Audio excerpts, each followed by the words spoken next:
It's hammer time. NASA has come up with a plan to save us all should a large space rock ever hit the planet, and it's pretty straightforward. Nuke it. The massive asteroid Bennu, which is taller than the Empire State Building and larger than 5 football fields, is currently orbiting the Sun 54 million miles from Earth. It is classified as a potentially hazardous object with a 1 in 2,700 chance of crashing into the planet on September 25, 2135. The spacecraft HAMMER, or Hypervelocity Asteroid Mitigation Mission for Emergency Response, would be able to use an impactor to change the trajectory of smaller rocks. But for a large asteroid like Bennu, HAMMER would have to deploy a nuclear device to destroy it before it reaches Earth. NASA has been monitoring the enormous space rock since it was discovered in 1999 and has sent out a space probe to take samples.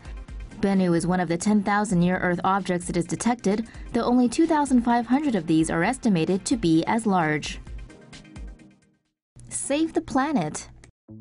If Yellowstone blows, it's goodnight Vienna. A volcanic eruption at Yellowstone National Park would be an American natural disaster on a scale that the country has never seen. The event would potentially see millions of casualties and wipe out the West Coast, with its ashfall stretching far beyond U.S. borders.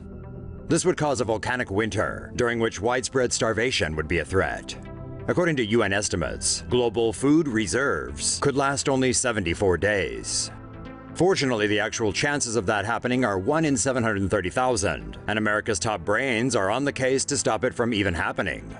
To preempt such a catastrophe, NASA has developed a plan to drill underneath Yellowstone and pump its magma chamber full of water, extracting the heat.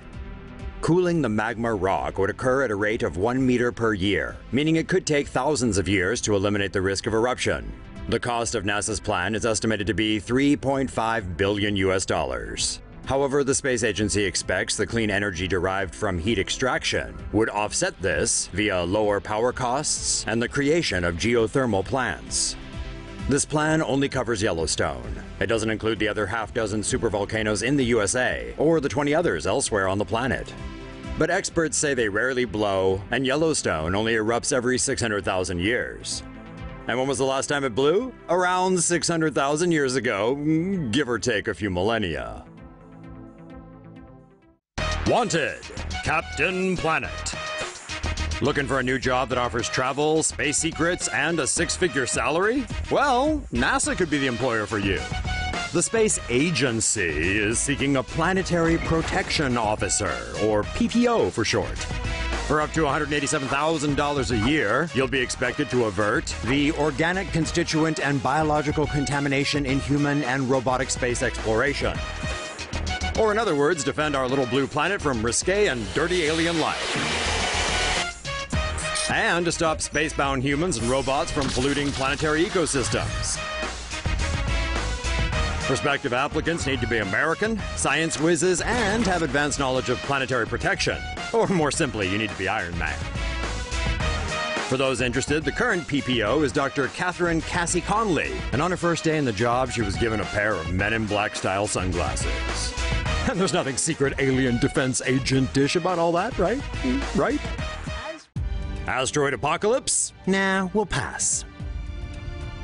Seems the folks at NASA are worried about a giant asteroid bringing about humanity's end, and have unveiled plans for what to do about it. Asteroids crash into the Earth regularly, but they're usually small enough that they burn up in the atmosphere. However, bigger space rocks could cause significant damage if they were to hit the planet. To try to prevent such a calamity, NASA has designed the Double Asteroid Redirection Test. Its target will be the asteroid system Didymos, which consists of a smaller rock orbiting a much larger companion. NASA's plan is to launch a refrigerator-sized spacecraft at the smaller Didymos B when the asteroids approach Earth in October 2022. The spacecraft will be traveling at 3.7 miles per second when it hits the asteroid. The collision is meant to eventually shift the rock's orbit by changing its speed, a tactic known as the kinetic impactor technique.